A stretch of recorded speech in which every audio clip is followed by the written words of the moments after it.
మన రక్షకుడైన యేసుక్రీస్తు నామములో అందరికీ వందనాలండి.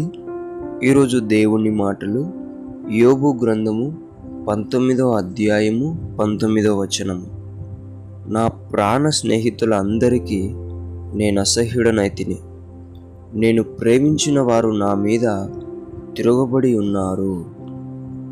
ప్రేమైన దేవుని బిడ్డలారా,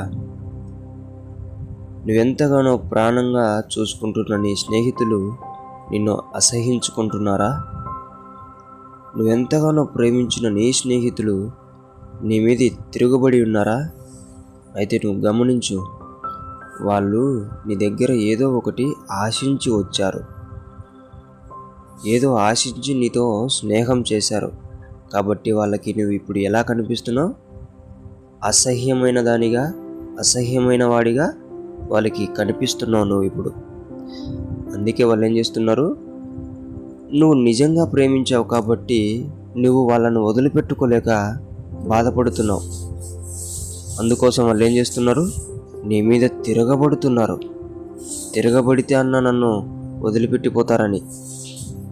దేవుని బిడ్డలారా, నీ దగ్గర అన్నీ అయిపోయిన తర్వాత నిన్ను అందరూ అసహించుకుంటారు. నీ మీద నిన్ను దూరం చేసుకోవడానికి నానా మాటలు నీ మీద రుద్దుతారు, తిరగబడిపోతారు.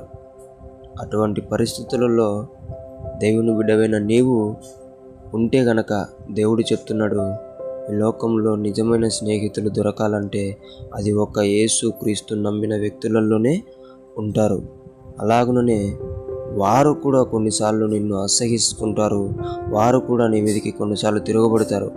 కానీ మనకు నిజమైన స్నేహితుడు ఎవరు అంటే ఒక్క యేసుక్రీస్తు తప్ప మరెవ్వరు కూడా లేరు, ఉండకూడదు కూడా. ఎందుకంటే ఆయన ఒక్కడే అండి. మనము ఆయనను అసహించుకున్నా మనల్ని ఆయన అసహించుకోడు.